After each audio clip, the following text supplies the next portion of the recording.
Welcome to the Sunday Times Politics Weekly, where we talk about the big political issues in the nation. For this week's episode, we're joined by Nomvula Mokonyane, who is the first Deputy Secretary General of the African National Congress. A lot of people just say ANC these days. Yes. Welcome to the Politics Weekly. Thank you very much. First time I hear of this, and I'm really humbled to come here on behalf of the African National Congress. Yes, we appreciate your time. A lot of people have known you as Nomvula Mokonyane, ANC, Nomvula Mokonyane, Minister of Water Affairs, etc. But before you became Nomvula Mokonyane, the political activist or the political leader, what did you do before? How did you get into politics? I didn't get into politics. I found myself being a part of the anti-apartheid movement because of the social conditions I found myself being brought up under. The biggest influencer was my church, the Roman Catholic Church, because the Church of the Pope. Yes, the Church of the Pope, yes. Because it was very active at some point, the Catholic active. Bishops' Conference. Yes, the Catholic nuns, simple nuns who were our teachers, exposed us on that when we pray for peace, doing our rosary, we'll pray for the martyrs of Uganda. We'll be exposed to the sufferings and humiliation of the people of Lorenzo Marx then. And which was Mozambique today, and it was Lorenzo Marx. So our school, St. Peter's, had a twinning relationship with St. Peter's in Lorenzo Marx. Which is Maputo now. Maputo now, yes. And we had a good relationship, we're exchanging, and then our teachers, mostly nuns, will tell the story of why we must relate and what is happening in that country. And it became too easy for me to really feel that a system that is not protective of the most vulnerable is an evil system.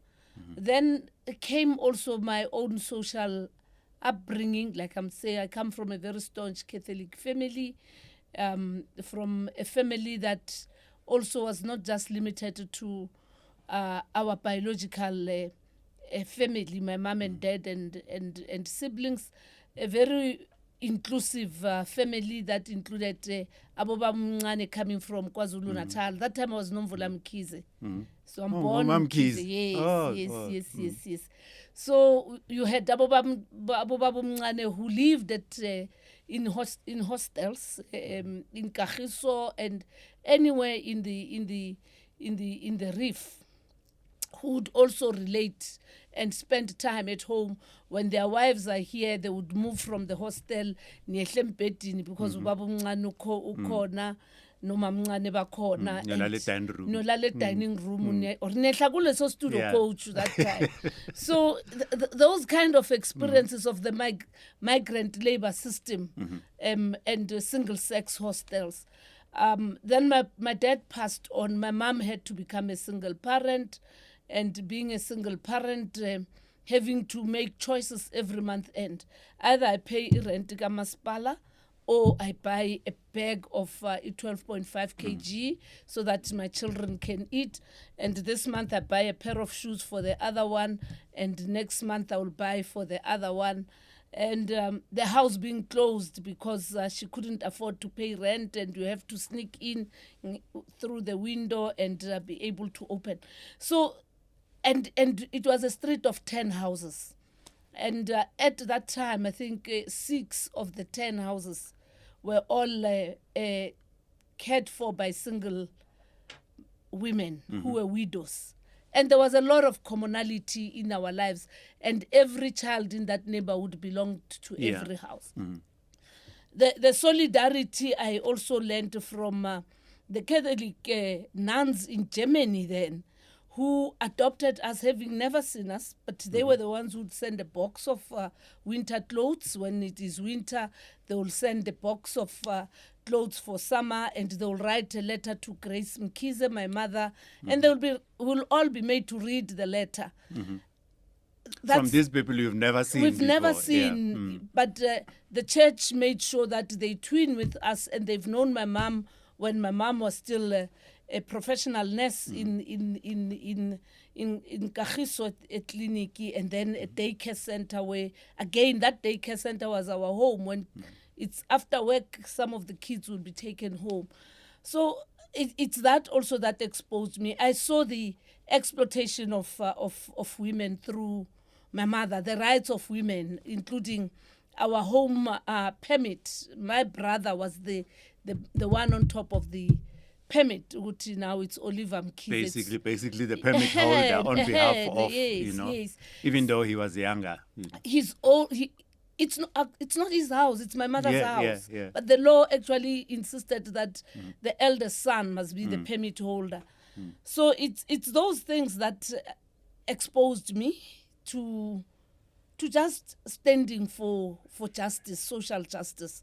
Hence I'm saying at that time it had nothing to do with politics. And at school then, that's when I got exposed to the student politics, starting with young Christian students, working together with the young Christian workers, Uhuru's brothers, Uhuru Mnilwa, may his soul rest in peace. Those are the people I came to know. And moving from there, I also worked at bazaars, and my mother said, and the next thing we were chased away from school, from university, and we had to come back home, and my mother said, yeah, you can't just hang around yes, here lazy. And we went and we found employment at bazaars. And that's where you started as a trade unionist. And your activism, No, I was already a student activist then. But I meant as a union. As a unionist, yes. Activist, and by the time I went to Bazaars, I had also been a publicity secretary of the Krugers of Residents organization. And people used to tease me to say, but you stayed in your parents' home. But because of how we grow up in the community, we knew people's issues and stuff. So I got exposed to Kausa. I was a shop steward. I then belonged to the National Shop Steward Council and served in the Central Committee led by Umamu Emma Mashinini. You worked with Mamu Emma. Yes, very fortunate. Yes. Her trials and tribulation of strikes and burning orders, we were there with her. And we were the union that fought for maternity rights of women, paid maternity rights. We had the longest strike that fought on this, and people didn't understand. This exposed me to Ray Alexander, who was in exile, where then they had to conscientize us about staying strong to this issue because the struggles of women are struggles of a nation. It's amazing how you're mentioning maternity rights. It just shows how far we have come, as a society. Yes. A lot of people will not understand that women did not have maternity rights. And the paid maternity rights. And then we had to even go to detention for that. And the threat was an act of terrorism. Just to say a woman must be paid, a woman must be given the right to be on maternity leave. And in that process, then that's when we got exposed to SACP out of the country. And SACP was in part of the alliance with the ANC. Yes, SACP was part of the alliance in the ANC.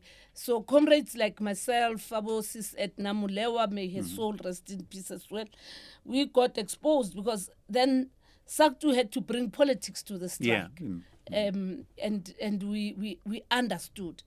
And we increased the trade union movement platform in footprint in the West Rand, the General and Allied Workers Union led by Samson Dowu, Abosignimo Famadi, and that's where I also came across Serge Mokonyane, who then became my husband, and may his soul also rest in peace. I'd like us to fast forward a bit because I want to get to Nomvula Mokonyane, the ANC activist. Oh, yes. I've said a bit. I got exposed when we went on strike in Sakau. And then there were unity talks towards the founding of COSATU. And there was a lot of consultation, both at home and out of the country. And the issue was about the union adopting the Freedom Charter. And we had to work hard on it. Having come from Why did you have to process- work hard? Was it not like obvious to everyone no, in the room that it was, Freedom it was Charter, good idea? democratic. Remember, not everybody knew that we all are operating on behalf of the ANC. Okay. So you have to take others on board. There was also a strong presence that time, if you remember, of the Black consciousness movement. Yes. So you also had to be very accommodative and allow. I mean, NUM was the persuading last. people Yes. and, So we had to be trained even on negotiating on these matters and making people understand the Freedom Charter. It was not just about reciting it. Yeah. It was about what it envisages for the future. So those are the elements that exposed me to the African National Congress without having to fill in a form. Yeah. But the contacts that were made, the facilitations that were done, and so on and so forth. People say that it is easier today to join the ANC than it was then, or to become a member It is. and to be part of the excuse me, of the organization than it was in the past. What were your experiences? It was too risky. It was too risky because it's in the course of you dealing with community issues, dealing with the rights of students. Today we've got SGPs. The founding of COSAS, of course, the brains behind was the African National Congress. But our demand was to have parents, teachers, and students, all of them being part of the management and leadership of schools. Today we've got SGPs. And it was a struggle for students to be part of the running of a school, to be listened to, and so forth. School boards were appointed. Today we've got SGPs that are appointed by the schooling community. So it was like that. Our ending up knowing that we are ANC people had to do with being politicized. And being recruited, being politicized, being made to understand, here is your purpose, here's your mission as a Congress of South African Students. And you'll be picked up without all of you knowing that you are part of the same thing. And then now you find yourself in the community structures.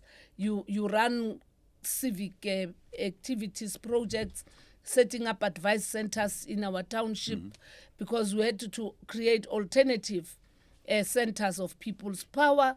So we had advice centers. We ran women's projects. When one became the organizer of the Federation of Transvaal Women, an affiliate of the UDF, that time Jesse Duarte was the secretary of the Transvaal Federation of Transvaal Women. May her soul rest in peace. Masisulu, Sister Bennett.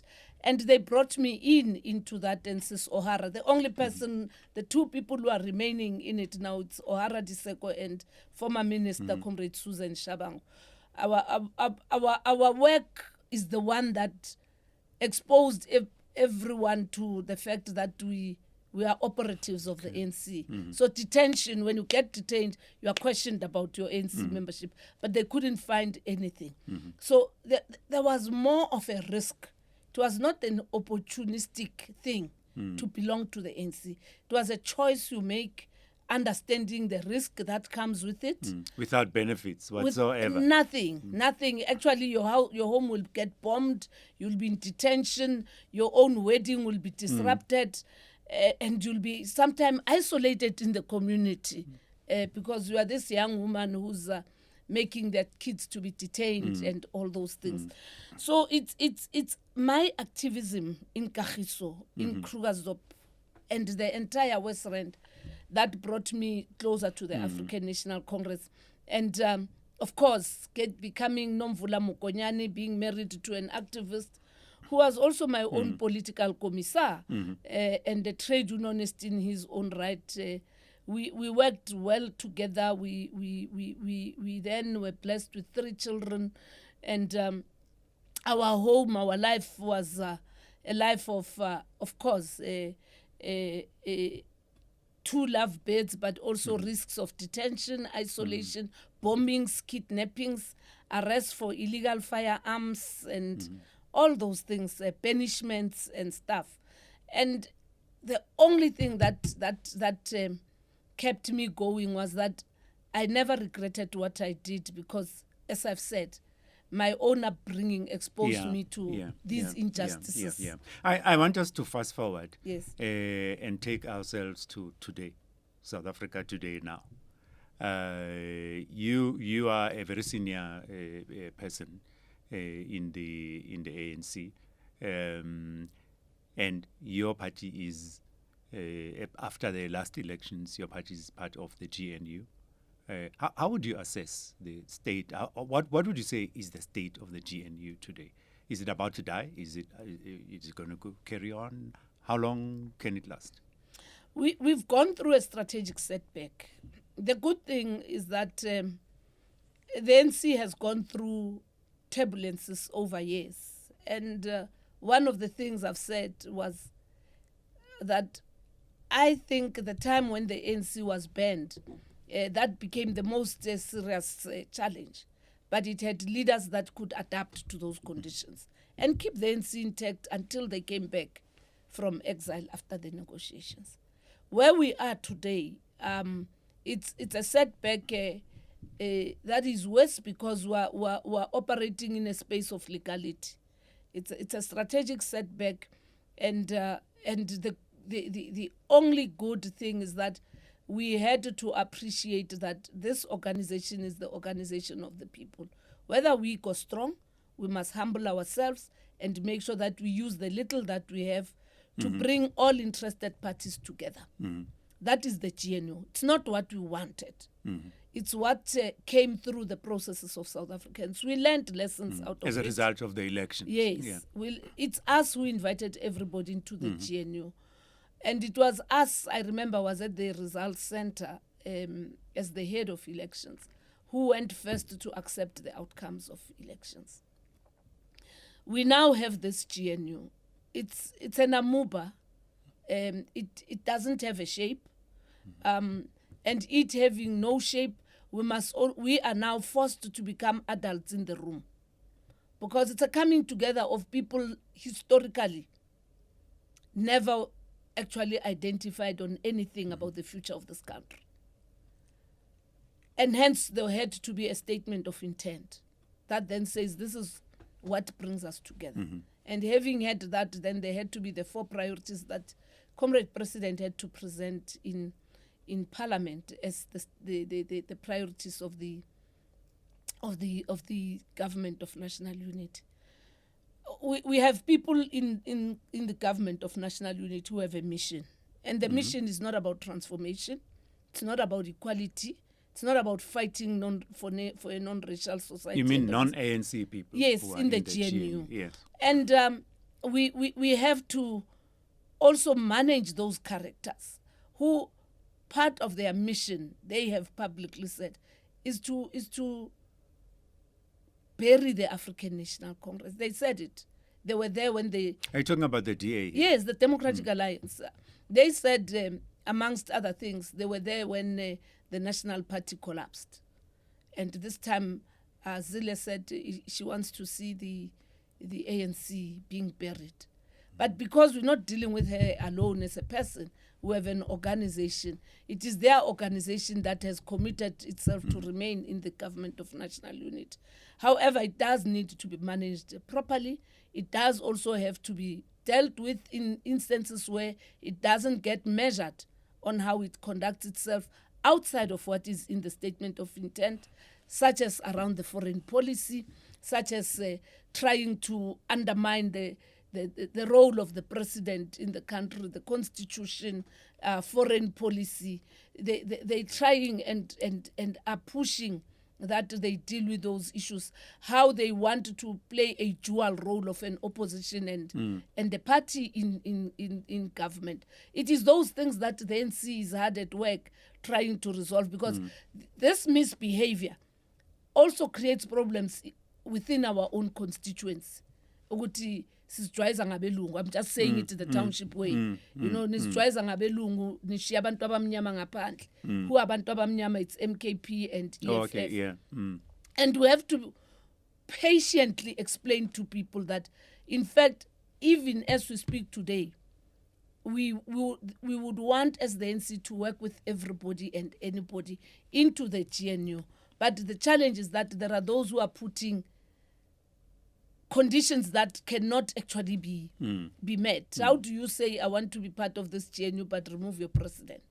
I want to be part of the GNU on condition you drop this case or you do that thing, and things that have to do with our own internal issues. So who would have said the president must be removed? Is it the DA or someone else? It's those that are outside of the GNU. Okay. Those that are outside of the GNU. As I've said, there's been a lot of talk that how can we be comfortable to work with those who were part of the architecture of apartheid, or again because of realities of racism in our country. People see the DA as a white party and a party of the privileged, and seeing how it exploits its own black leaders. People just see them doing it with the ANC, starting with undermining our own president. So you have that. You also have the EFF that we have met, I don't know how many times. We have met with MKP, I can't count how many times, and all of them have had different demands and different delegations that they bring before us. In order for them to be part of they put GNU. as conditions for the GNU. Even amongst us, I think we have also, as the ANC, failed to manage the GNU better, because we have not institutionalized processes of dealing with issues of the GNU. We assumed that everybody understands, that they serve at the behest of the president, that when you are a cabinet minister and having been sworn in, you'd owe allegiance to the collective that is called the cabinet or the executive of the Republic of South Africa. But you can see today they jump and tomorrow they'll put themselves as the DA minister, when there's no such a thing by law. Once you are sworn in, you are a South African minister. So it's those things that I think as the ANC we also have to deal with. Okay. It shouldn't be a permanent thing that we should be so preoccupied with it. What we must be preoccupied with, it's the renewal of the ANC. We'll come to the renewal. So I asked you, how long do you think that the GNU will survive? Will it survive until the next national election? Do you think does it have a chance to do that? The GNU will survive as long as there's cooperation and collaboration amongst parties. And the most irresponsible party is the Democratic Alliance. They misbehave. Remember, they were going to oppose the budget. They had to be reminded by those that support them from outside to say, ayenziwa lento. And I think the GNU will survive as long as the reality is that the GNU is not the GNU based on the ANC and the DA. It's a GNU of many parties. Okay. The last NEC of the ANC resolved that there must be a reset. So if the DA, because there's a narrative that says that the GNU and the ANC need the DA to be there. If the DA were to leave tomorrow, what would happen? Well, we'll have to go back to the drawing board, but I don't think that the GNU will collapse. And I don't think they have any intention, both subjectively and objectively. They have a constituency in the system of South Africa that wants this stability.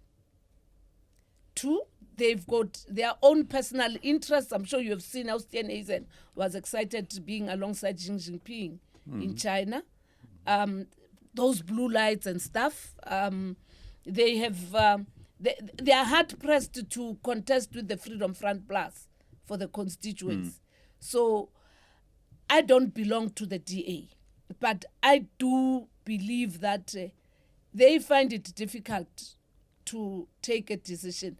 We're told in some of these other meetings where they said they were going to discuss and resolve to walk away, they had to subject themselves to a vote. We have never voted on anything. So they are the ones who have a problem because they are not consistent. They are not acting in accordance with the statement of intent. And as I've said, there are many other parties. There are also those parties that worked with us going into the budget. So we are busy now engaging with everybody, including with the DA, because the DA is not the ANC. The GNU is not the DA. It is not DA dependent. It is dependent on the collaboration of parties that are represented in the National Assembly. At a personal level, do you interact at all, or you and your comrades, do you interact at all with individual leaders in the DA, maybe like to offline with them? Or is there like a Chinese wall, if you like, between the parties? Or is there a place where you are able to pick up a phone and say, hey, Helen, maybe let's have coffee about this thing? Oh, well, what are the relationships like? I have no relationship with them. I think it's me. I have serious issues on the DA. But in the interest of South Africa, I've embraced the fact that they are a role player in the current situation. So having coffee with Helen will be going too far. We can have coffee in a meeting. I wouldn't, because we're all political animals. And these are people who sometimes they can actually set you up, and you may actually be seen not to be loyal to your own constituencies and stuff. So I don't know about other leaders of the NC. I've got many people. I can have tea with the EFF. Yeah. Any day. Any day, any time. I can have coffee with the IFP. I can have coffee with the Patriotic Alliance. And Freedom Front Plus? That's my constituency in Krugersdorp. I always say to people, I've found Afrikaners to be, most of them, yes, to be much more honest and open. If they hate you, they hate you. And that's it. If they come to understand you, they understand you. And I think with the same with us, their options are very limited, just like me and them. They can't go back anywhere. They can't leave the country. Yeah, where else will they go? And we're relating with generations that know nothing else except South Africa. Leave aside your solidarity and the right-wingers who are opening up South Africa for the right-wing politics globally. But I even watch rugby with them. I don't know rugby. Afrikaners. I'm a Krugersdorp girl, so... Yeah. But you've got nothing against rugby, basically.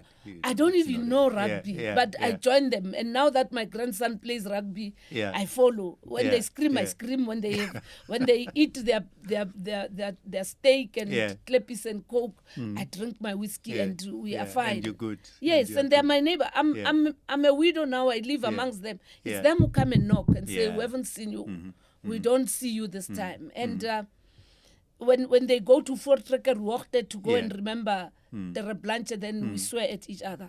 And then we come back together again.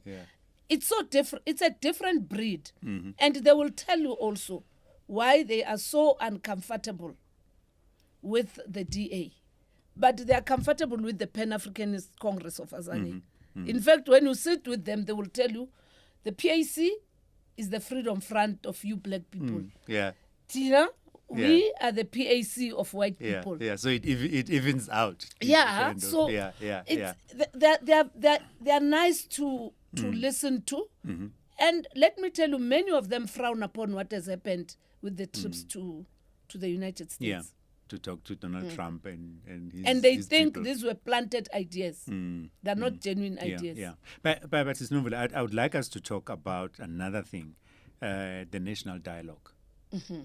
Some people have asked, to say, if you have got the ANC, which is supposed to be representing a large portion of the population, and it is in government, and we have a government of national unity, why do we need to have a national dialogue? Shouldn't the people who are elected be the ones, who drive that, they go to parliament all the time. Shouldn't these dialogues be happening anyway, in the current existing structures?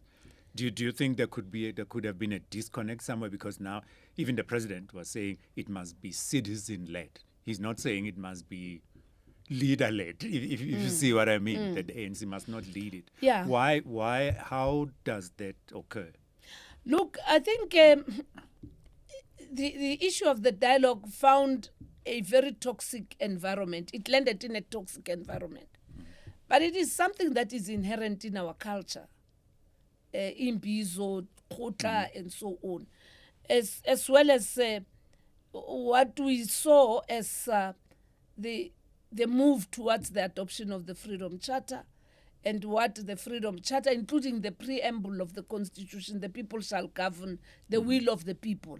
That in a situation where now political parties' representation is proven to be far lesser than the mandate that every party should enjoy. Mm-hmm. Let's go back to people and talk about these 30 years of democracy, talk about how we want to see the country moving forward, and let's hear them. Is it proper that we're saying the people shall govern? Are people governing? Is it proper that issues are not being attended? How can we deal with them properly? So the ANC has taken a conscious decision that we must never lay claim of being the leader of society. We must end. We must end that. And the 40%... But it has called itself that. No, we have not called ourselves that. We have ended that. We have ended that, that status of being leader of society. Even with this, I think it's humility. For a party that has earned a status of being a leader of society. We've been characterized as leader of society because we have led South African struggles. We have championed the decisions that suit the people of South Africa.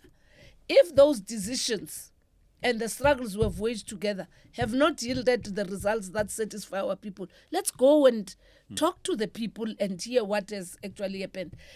And at no point must the ANC assume that the name ANC is synonymous to leader of society. No, you must earn it. You must earn it, and it is our history of having been with the people of South Africa over years that we also claim we're not claiming we've earned being the oldest liberation movement in the continent here in South Africa. And therefore that must never be taken as something that is an entitlement.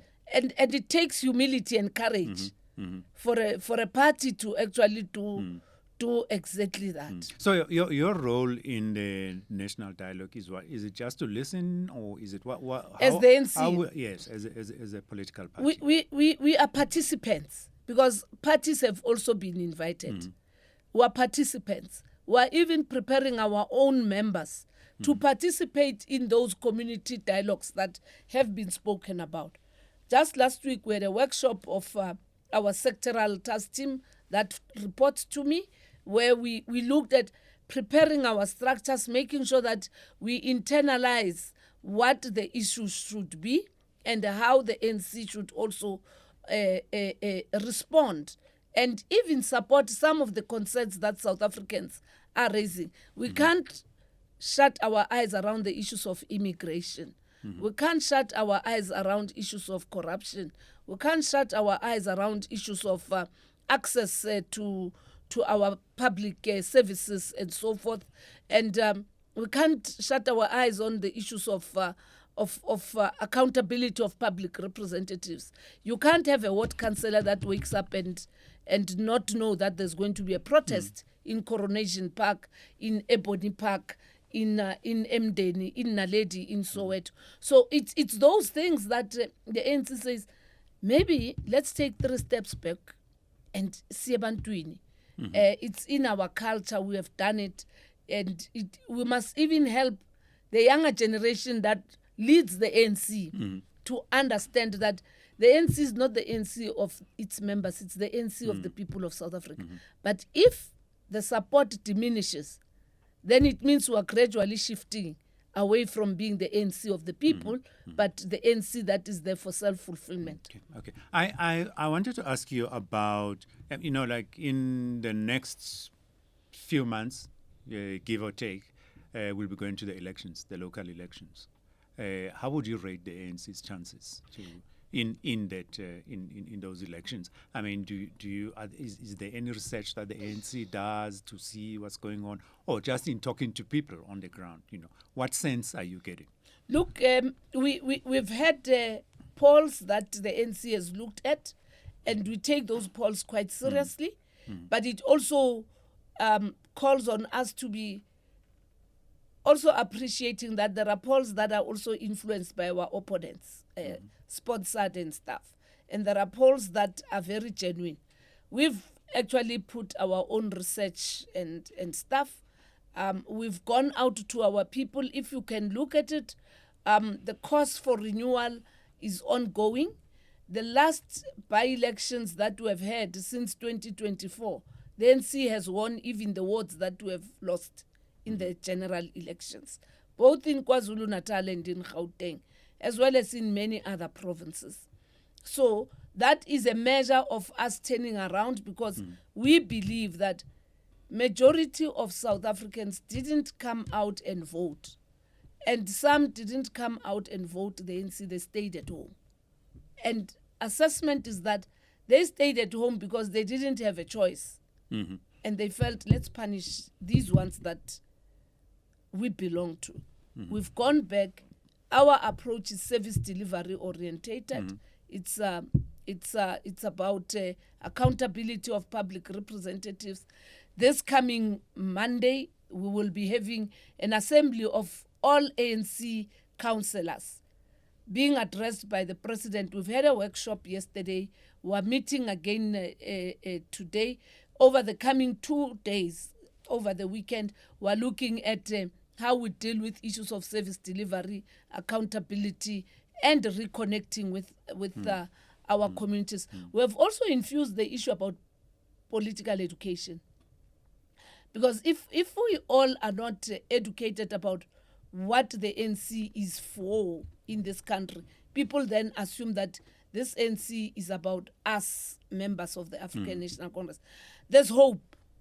But what chances would you give the ANC? Do you think the ANC... We will go beyond 50%. We will go beyond 50%. We have looked at the processes of selecting our ward councillors. As I've said, we have looked at turning around the issues. I'm sure you can see what's working now in eThekwini and so forth. And and research has said, attend to these 5 things, then you will see a shift. You'll see a turnaround. Yes. And the turnaround takes time. We know that a voter makes a determination 12 months before the elections. And hence we had to go in eThekwini, come into Gauteng, and reconfigure even our structures, put together processes. eThekwini's municipality is changing. Yes, we have serious challenges in Johannesburg. We're dealing with them. We must instill discipline on issues that are happening in the various other regions of the African So would it be correct to say that you are concerned about what might happen in the elections, unless you do all the things that you're talking about? These actions that we're doing is a clear demonstration, because we can't continue doing what we have done before. It hasn't worked. We're now focusing on doing things differently, even on how you canvass a voter, that you can't fill just a stadium and be satisfied. You must also remain in contact, service a particular number of homes, remain logged in that constituency, and let the community know those that represent and service them on behalf of the African National Congress. We unfortunately, for all my issues, I'm also I'm heading the elections of the ANC, and we can't reveal the entire strategy. Because other people don't develop strategies. They just take what we do and they work with us. That's how MKP did in KwaZulu-Natal and in Gauteng. And you think that you might get to 50% again? I believe because we have started to do things differently. Not for the media, not for publicity, but being on the ground amongst the people, attending to the issues. We're worried about the issues of protests that are on the rise. We're worried about the masses rising without our leaders being there to intervene. It's a cause of concern. This morning, we're dealing with it, and hence, on Saturday, Sunday, the NEC will reflect on that. We've got answers to that. Then on Monday, there will be also marching orders, as well as telling the hard truth to each and every municipality, led by their provincial leaders, their regional leaders, their mayors, and their everyone, naming and shaming each one. Here's another element of the election going forward. The SACP's decision, I'm sure you guys talk about it all the time, their decision to fight the coming elections alone, not as part of the alliance. Yeah. What do you think is going to be the impact of that? Or what is the implications of what is of concern to many of us, and we don't take this thing lightly, is that parties that emerge from the ANC. And they don't become offsprings of the ANC. They become opponents of the ANC. And for a vanguard party like the South African Communist Party, we do believe that they have every right to take decisions that are suitable for their constituency and how they see the future. But we believe that there's a misstep, because the party is in alliance with the ANC to fight for a non-racial, non-sexist, united and prosperous South Africa. We've not reached that stage. In our language, I will talk about a national democratic society. So we've not reached that stage, because socialism is an advance of building a national democratic society. But the party now says it also wants to take responsibility of this. So it's defining itself of the national democratic revolution that we want to deal with these issues. We don't want the ANC to lead this struggle. So they say they are not being listened to. They say the ANC is not listening, which is not correct. I'm also a member of the Communist Party. I pay my levies to the party. Okay. I was in the Central Committee. I was chased away when I was sick in hospital. Blade brought a dismissal letter. So Mantashe is not the first culprit. But I remained loyal to the party. They've been listened to. Of course, key amongst issues that we must appreciate is that the NC, we even said to them, if your love for us is over, let's use my affection to you. If maybe you'll come back. And we still believe that we must persuade the party. But the party keeps telling us it's a decision of the highest making decision body, the central, the special Congress. The party said it will contest the 2026 elections. The party is already contesting by elections. They contested in Bulelani. They contested in Fitakong. And it is worrying us as the ANC. We have been encouraged to never give up. But from where Nomvula is seated, the party is gone. Worse with the things that have been said that are also not true, unless they can be substantiated. Gone like how? When you're saying the party said it was going to contest 2026. Oh, you mean that is irreversible? Yeah, from where I'm seated. And what is now outstanding is how then do we manage this relationship? Will it weaken the ANC, do you think, in the campaigning? It will weaken the ANC. Unless the ANC goes out and even persuade its members in the party, like me, I'm persuaded it's a wrong decision. Many other leaders of the party believe it is a wrong decision. But if the leadership of the party continues to field members now, not even 2026. Now, what does it mean?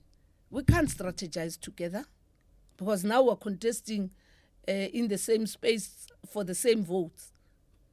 And I really think it's that is also misread, because there's an assumption that if the party gets 1%, they can club the 1% with the ANC.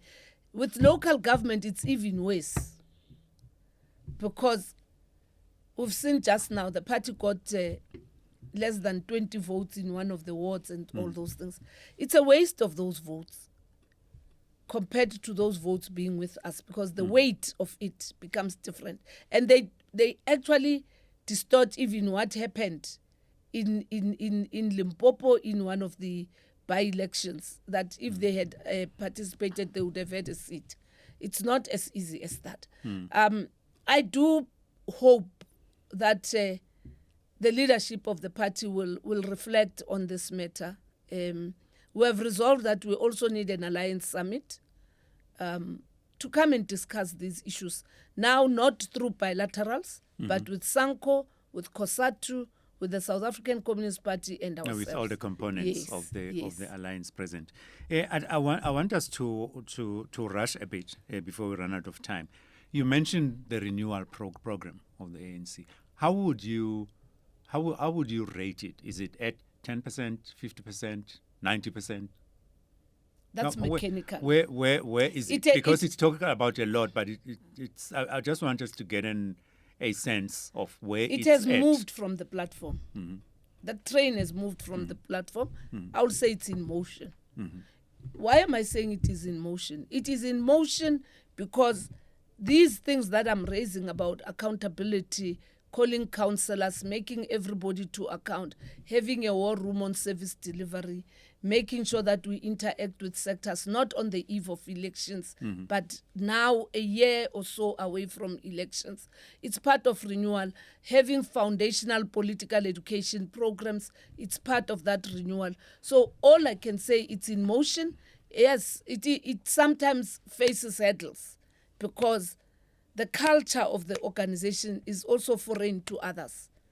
The way that members, yes, the need to be rooted amongst the people, it's foreign to others. You have many of our members who don't belong anywhere except in the ANC, and that is what weakens the movement. You have leaders of the NEC, of the ANC, who don't belong to anything except to the ANC. You can't lead society and say it's the ANC of the people, and all you do is to assume, because you walk into the NEC of the ANC, that this is how people feel, unless you sit with them in a boardroom. You must live amongst them.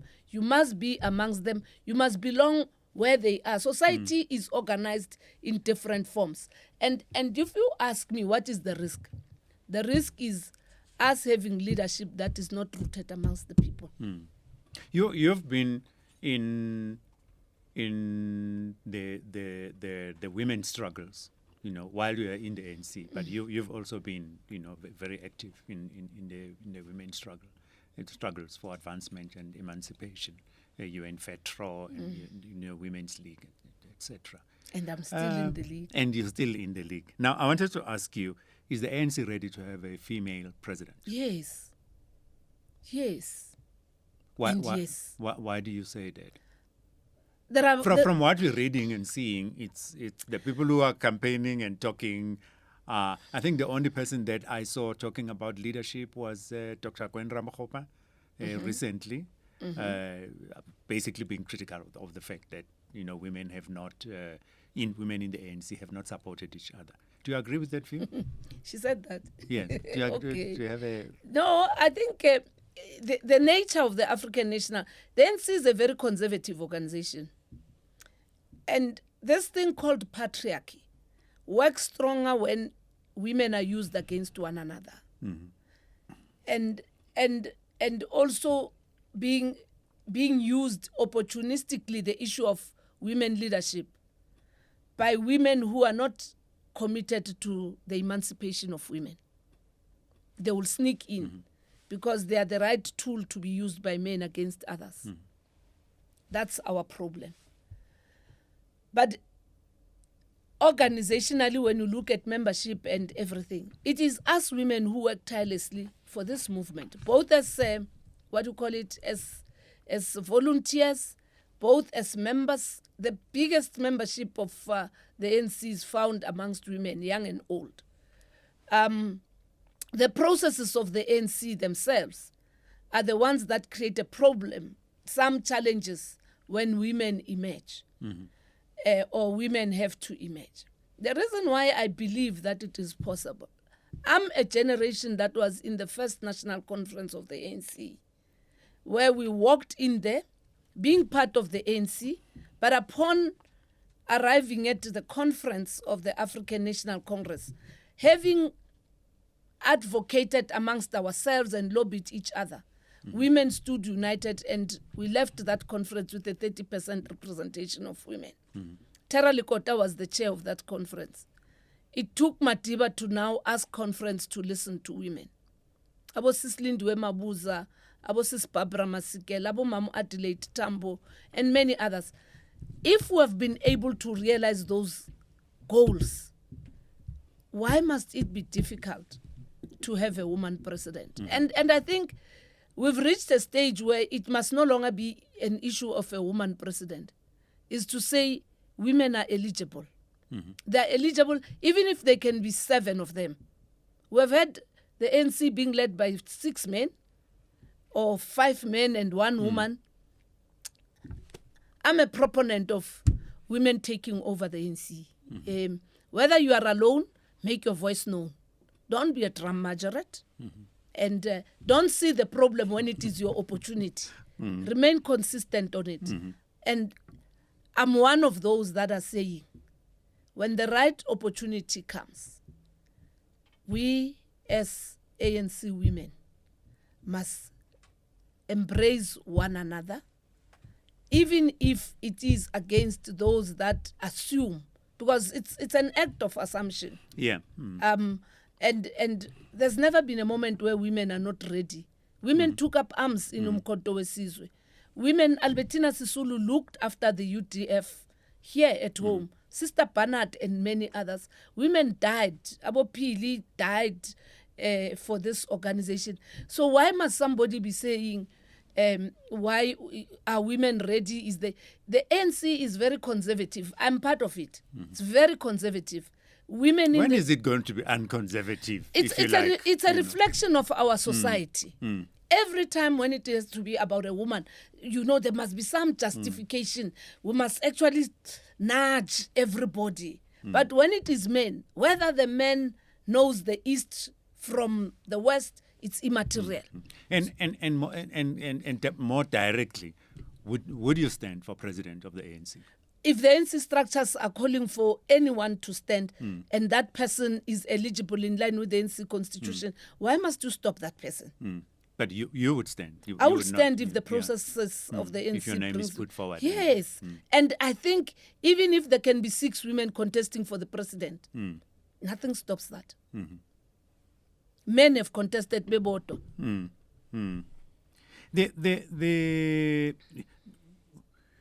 Do you still do charity work? I do a lot of charity work. I was doing charity work just 2 days ago. Yes. What kind? I work with community-based organizations, distribution of food to destitute families, support and counseling of young women, leaders and members of the ANC. I do a lot of coaching for them. I do charity work in terms of assisting with regard to burial and support to vulnerable and indigent families in our township. We also do a lot in terms of assisting our young people in the township who are victims of substance abuse. We have a massive problem in Kagiso about drugs. I work through my sodality, the St. Anne's Catholic Women's Sodality, to support Abo Gogo Basosontweni. I communicate and work with many other people outside just of the West Rand and Kagiso. And if you ask me, this is where I find a lot of fulfillment. Just one before we wrap up. You recently you had things to say about the former president of the ANC, who now leads MKP. Do you talk to him at all? No. The last time I spoke to the president of the Zuma party, MKP, was the day when he came to Soweto to launch MKP. Mm-hmm. You spoke to him? Yes. And said what to him? Don't do this. No, I said, Bad Baba, idea. what's going to happen? And he said, and he never came back to me. Mm. When we were negotiating,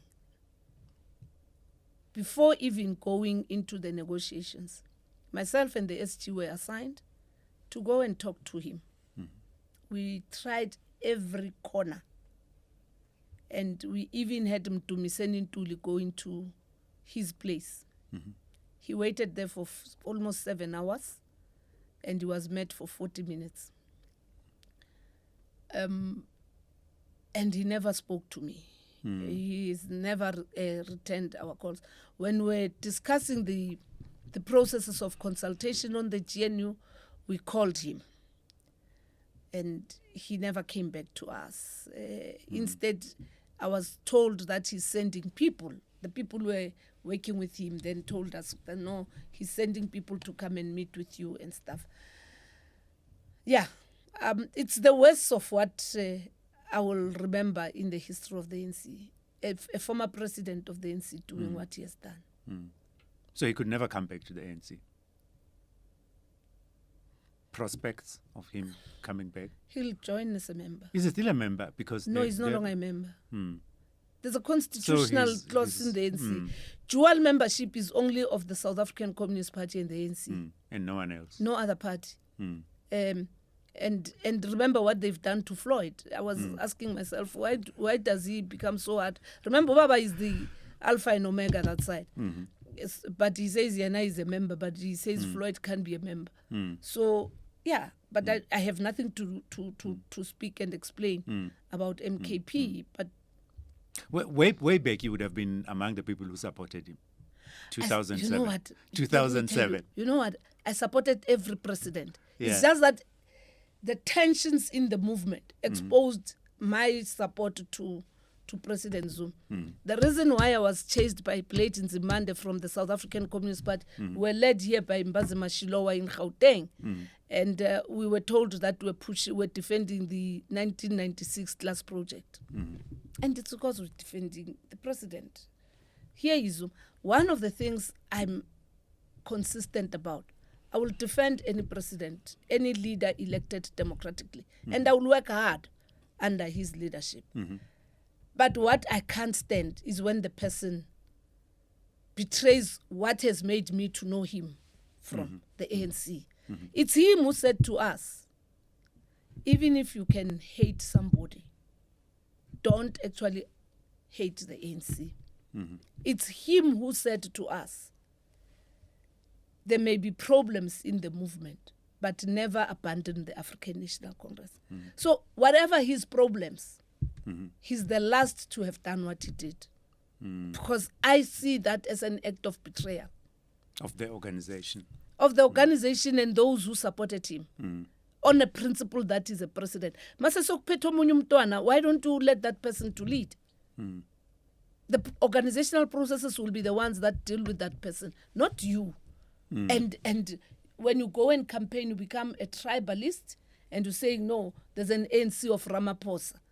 You don't do that. It's him who actually told people that don't even say ANC Agazuma. ANC Aboltuli. Those are the things that disappointed me. Those are the things that hurt me because they came through his mouth. Yeah. And it was what he was preaching throughout. And he does a 360 degrees. Where he betrays people that stood with him, like the people of Western Sahara. The people of Western Sahara have been disenfranchised. He was in the ANC when we were waging the struggle for our own freedom and self-determination. And he goes to Morocco, having addressed the AU and the UN and everything. about the conditions of the people of Western Sahara. He does, and he says what he has said. You ask yourself, was this person genuine? Sis Nomvula, let us thank you for joining us on the Thank Sunday you very Times much. Politics Weekly. We really appreciate your time. Thanks for agreeing to spend time with us. Thank and you to very much. It was an traverse honor. all these different Yes. topics. Thank you. I'm sure that a lot of people would have wanted to ask you, but they can't reach you. They don't have the privilege. I'm easily They don't have accessible. the privilege. Yeah. They must wait for me in Yes, Kagiso, so they'll find me. Yeah. Well, Thank you. Well, that's why we wrap it up on the Politics Weekly for this week. My name is Mike Siluma. Until next week, stay blessed, stay safe, and let's do good for our country.